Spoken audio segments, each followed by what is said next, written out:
Hey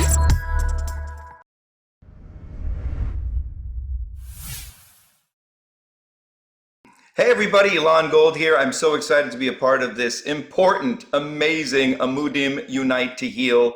This is helping tens of thousands of people who struggle with mental health, addiction, abuse, and all sorts of things that nobody really wants. So we're going to have some levity now. We're going to have some humor, hopefully. You never know with a comedian whether we're going to be good or not. I never know. I might stink, but I'm going to try. And the good news is I have someone who's definitely funny, always with me today. You know her, you love her. Adriana, could you introduce yourself to the people on how they might know you and your big Instagram fame?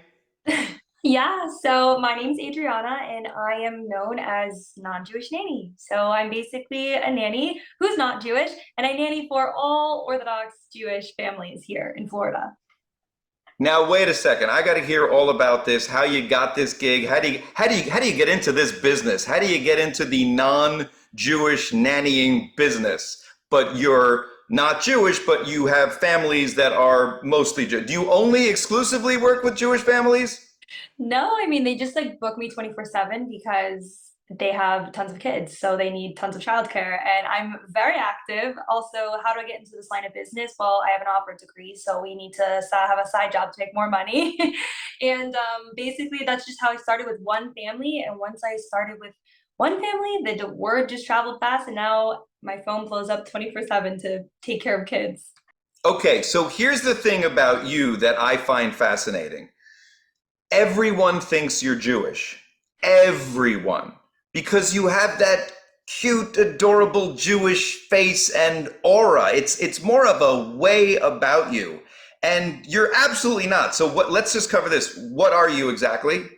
So I never got the Jewish comment like ever in my entire life until this. So I think it's in everyone's head. Like they just think it because I dress sneeze. They say, "Oh, you dress like like a yeshiva girl." So like sneeze, but I am half Cuban and I'd say half American. My mom is from America. She's from Connecticut. Her last name though is LaFrance. So obviously French background. But my dad is from Cuba. I was born here. We've lived here our whole lives, but like so I'm half Cuban, but I don't know. I'm afraid to do the DNA test because it's gonna like ruin my whole career, I guess. No, no, no. You have to do the 23andMe immediately because I promise you nobody says tznius that well. You have got to be an MOT. Do you know what an MOT means? No. I'll give you, all right, I'll give you the first word. Member. Member of that. Like I'm a member. Tribe. A member of tribe. Yes, Okay. we call each other, oh, she's an MOT, he's an MOT. Let me just say this, you are an honorary MOT.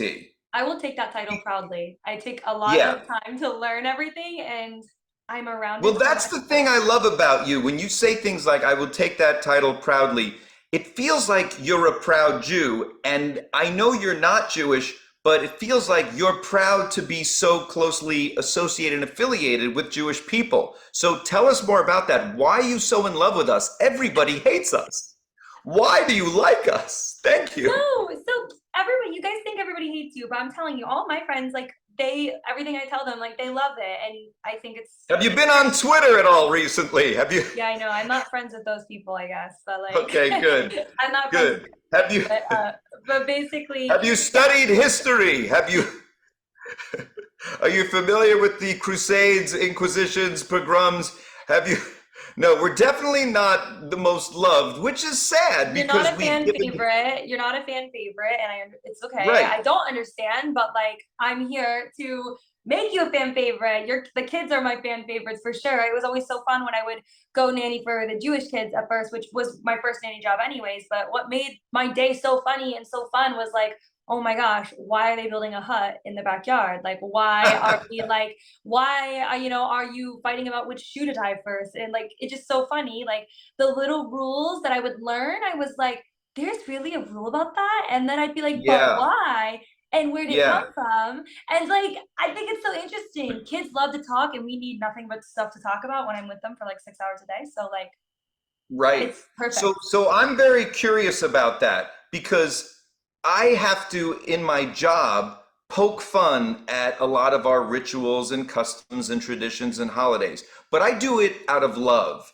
And I do it as an insider, really an observant Jew that's doing all of these things. But I'm allowed to look at it as an outsider and have that comedic observational eye and go, oh yeah, we're in a hut. This is nuts, but I love it. But I see how others might view it. So how do you view it when you see, maybe the dad of one of your kids that you're helping out wrapping himself in leather in the morning? Do you see this as, well, that's weird, or do you see it as, oh, that's a nice tradition and a custom that they do?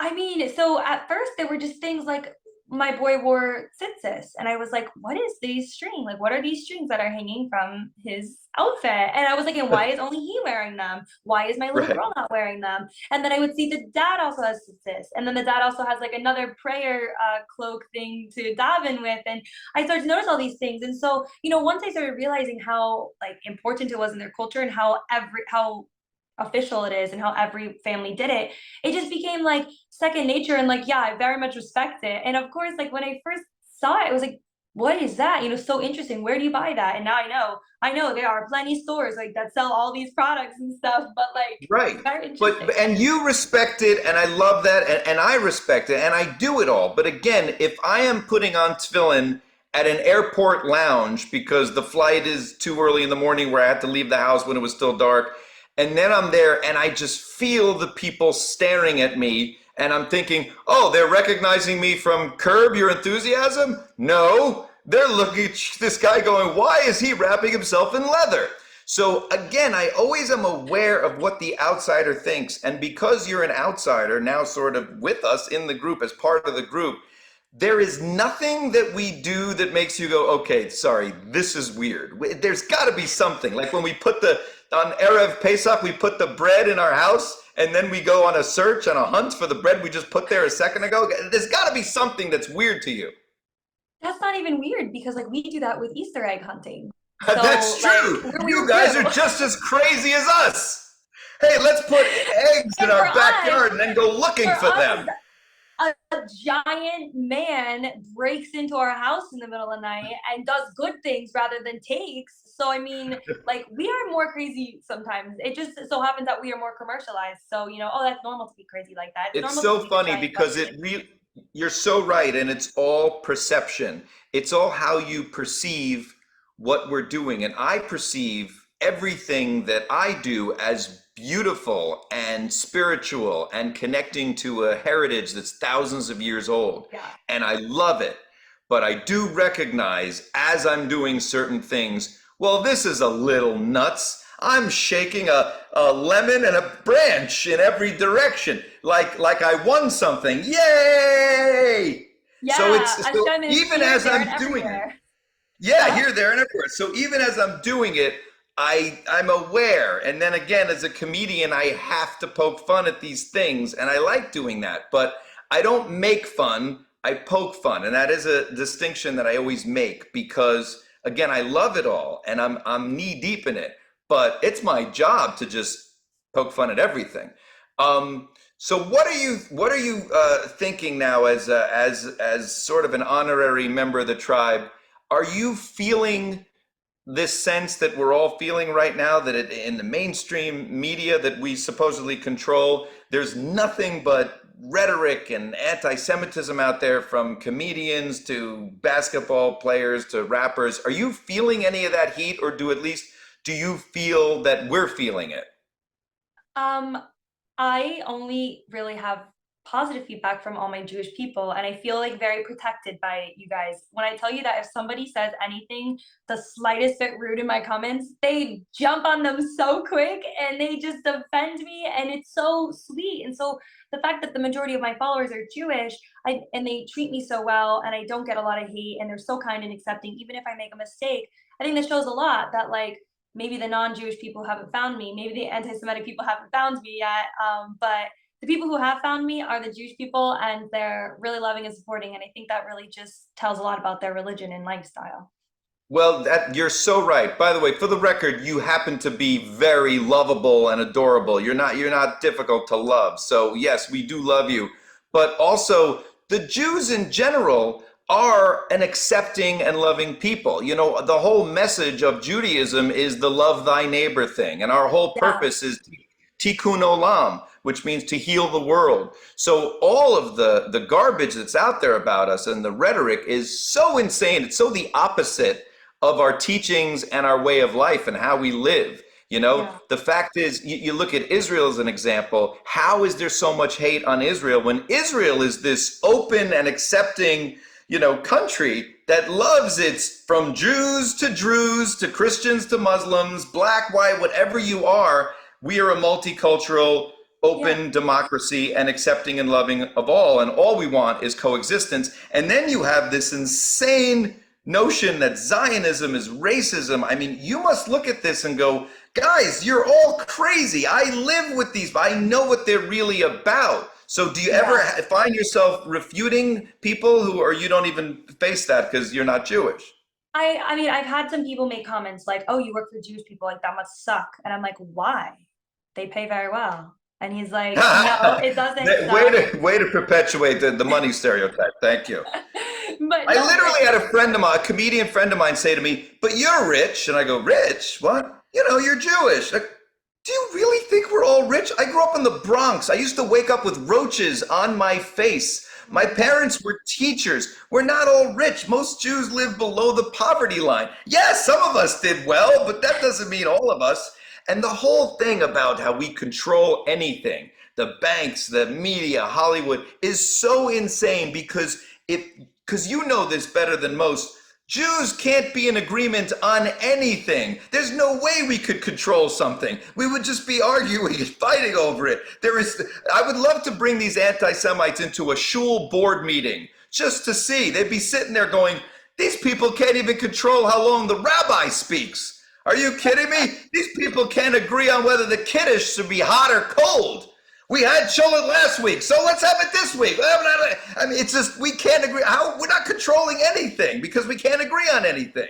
It is insane. All right, back to more pleasant topics. I think the stereotype is that like yeah, people say, "Oh, you're rich, but like you're cheap." And like I've had people say to me like, "Oh, but like, if I worked for a Jewish family, I'm sure they wouldn't pay me on time." And like it makes me so mad because I'm like, my families are so generous. They pay me before I even get out of the driveway. Like so and The yeah, that cheap person thing is another. The cheap stereotype makes me crazy because all I do is spend more than I have. the And it's like I even private have a school, the right, kosher food, like the right. jewel, the clothing, everything is more expensive and like they pay for it too. The childcare, I mean, and like I'm so happy to be there for them and work hard to, I guess, earn my money. So I even have a bit about how Jews are not cheap. Okay, see, cheap people don't spend. We spend. We will spend just as long as we know we're spending less, right? Because Oh, for us, yeah, for us, it's all about getting a good deal. You got to get a good deal from the day we get circumcised. Once you get that first 10% off, you're going to want it for the rest of your life. And that's just a joke that I have. But the reality is that the Jews being cheap thing is another stereotype that was put on us that is completely not true. I mean, most of my Jewish friends are not cheap. Of course, I have a couple of cheap Jewish friends, but I have a couple of cheap Jewish, not non-Jewish, cheap friends. exactly. Anyway, Exactly. so the point is, these stereotypes they're all just stereotypes. So I wanted to ask you, what is, as an honorary Jew, what is your favorite Jewish holiday?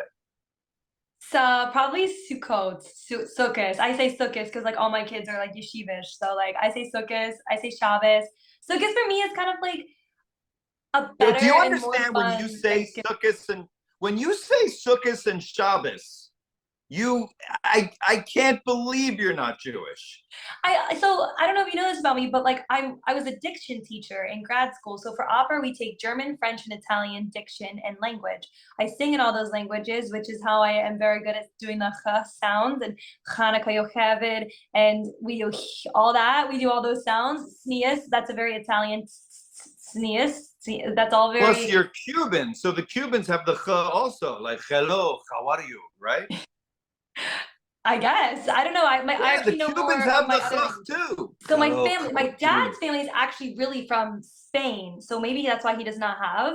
But Spain. like in grad school, we are drilled like viciously on our ikhlao and ch. It needs to be correct, like especially for opera. And so I get like complimented on that in my German singing. And so I feel like that's how it transfers over so easily. I've done nothing but imitate languages my whole life. So how much about our culture and traditions do you know? Like, for example, so I used to play this game called Jew-ish or Jew-y. If you're Jewish, then you don't really know a lot. If you're Jewy, oh my God, you're so Jewy, you know everything. So here we go, Jewish or Jewy. This will determine. Do you know the difference between a minion and a mazuman? Well, I do you know think it what a has to, minion is? well, I feel like it has something to do with like feminine and masculine things, no? No, no. A minion, when you go to daven, you need a quorum of 10 men, Okay. and when you bench, you need only three. I knew about benching being less than actually davening at the shul, See, then you know that. You're not Jewish, you're Jewy. You're a but big Jewy why Jew. would I know? Like when was the last time someone needed a nanny to go like with their husband to shul, you know? Like quite That's the so opposite. funny. By the way, I was at a bris yesterday. I don't want to brag, but that's how busy and exciting my life is. I'm going to a Um, break later this month as well.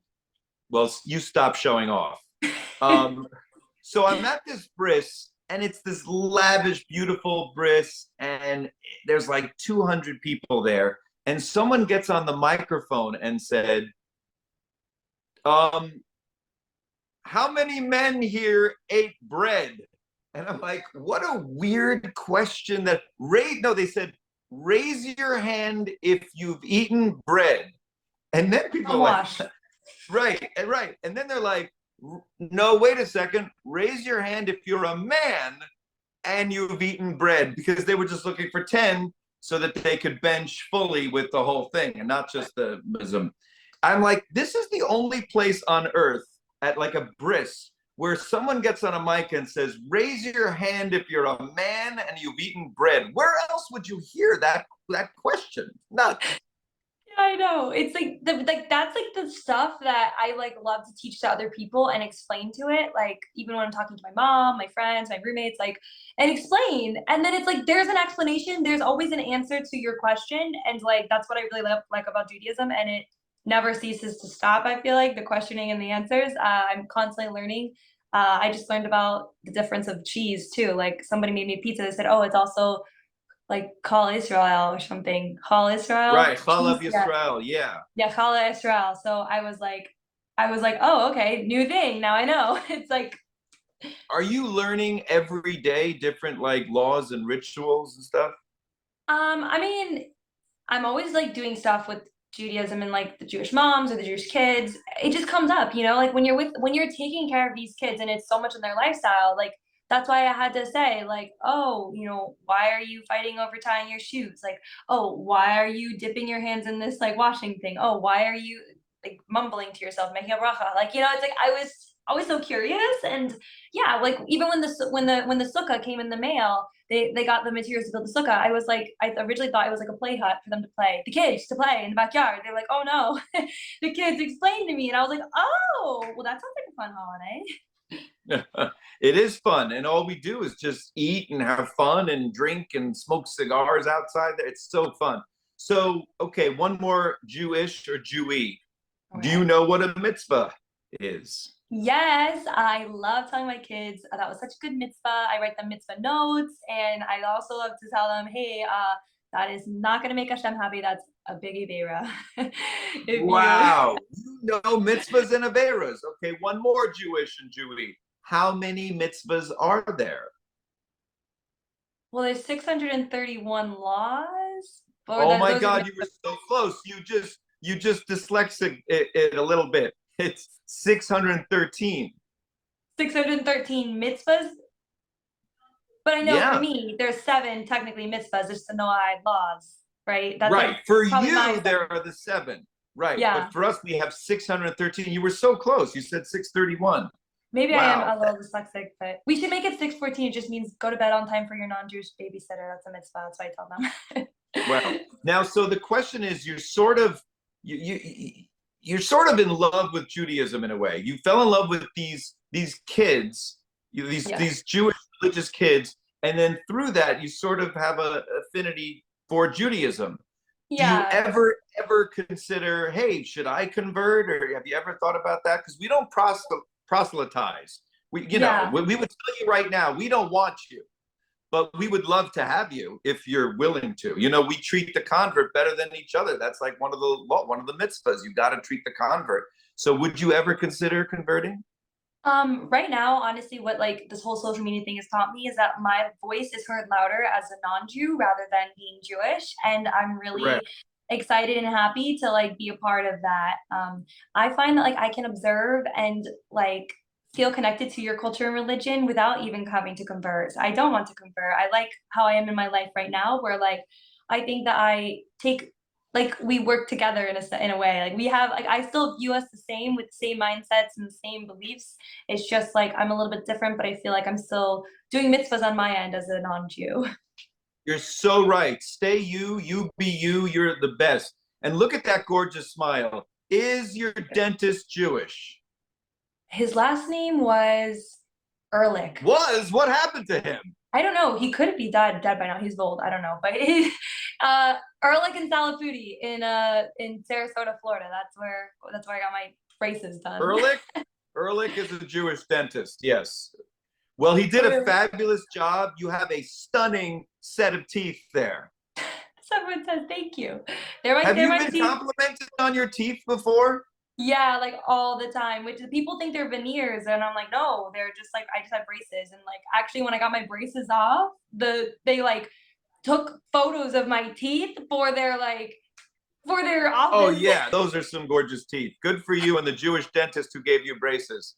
You see, the Jews were just, yeah, it's another joke that I have. There was the horrible white supremacists who were marching with the tiki torches yelling, the Jews will not replace us. And I have a joke, which is, Jews will not replace, we're not looking to replace you. We don't want to replace you. We just want to put braces on you.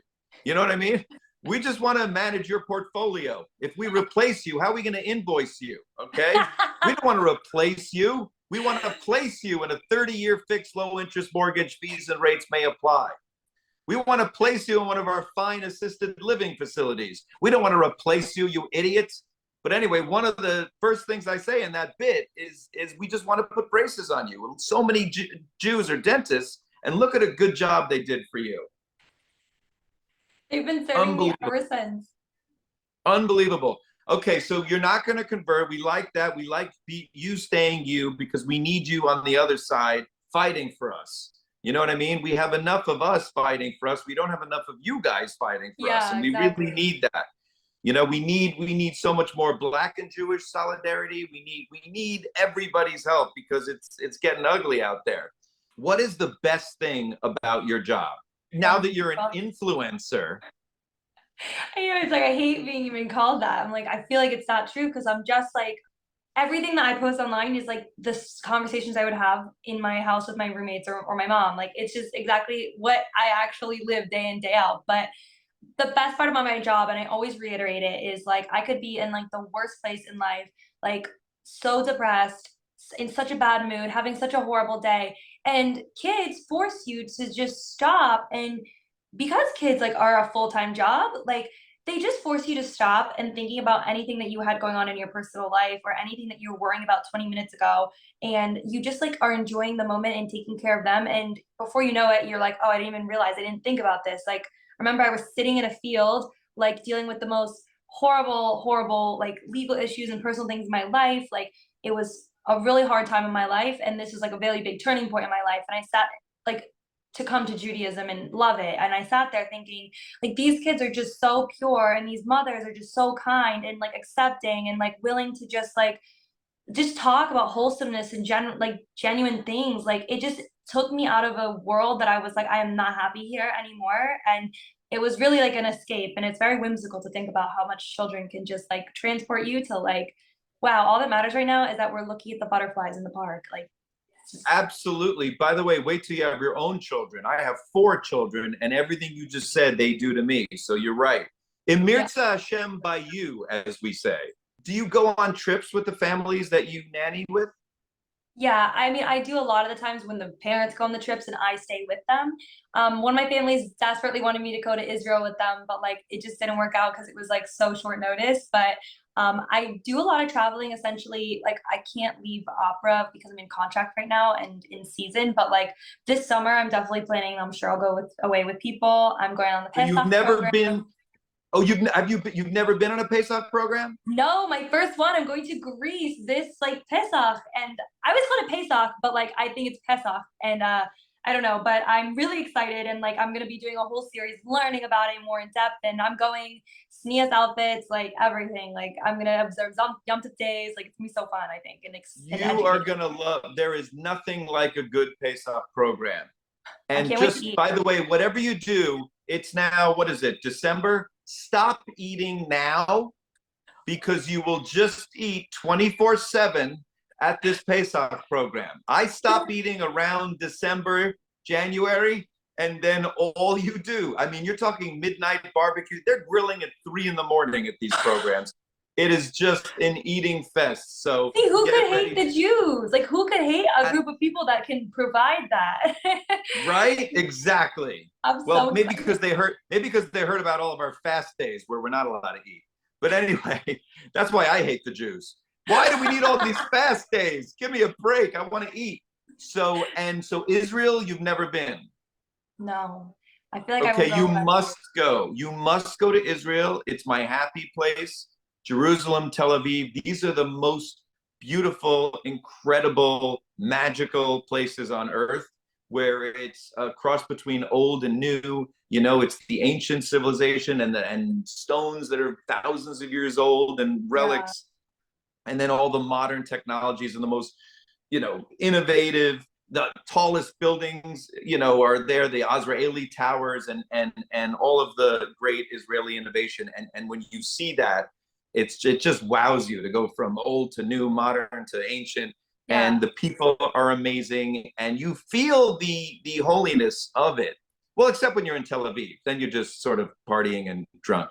But Jerusalem especially, it's so magical and so spiritual that most people, they get off the plane and they just start sobbing. If not, when you get to the kotel. Are you familiar with the kotel? my 5-year-old taught me all about the kotel and where you daven special words, and Hashem loves those words, she says. Wow. And when you get there and you go on the women's side and you write a little note if you want, and you write a prayer and put it in the wall, and it'll be great.